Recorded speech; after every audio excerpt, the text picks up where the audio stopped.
পোলট্রির সালা আনতে যাওয়া 20 টাকা করে 30টা সালা 60 টাকা 600 টাকা ধান রাখার জন্য। এই যে ধানের পরিশ্রমের কাজ, যে গাছগুলো আব্বা করতো, আব্বা হারানোর পর সেই গাছগুলা আমার নিজের করা লাগতেছে।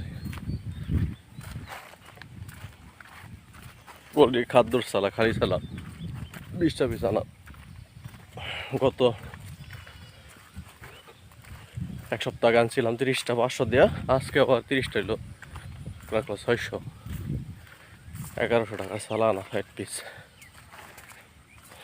গরমে গাম ছুটছে, জীবন চলতেছে জীবনের নিয়ম।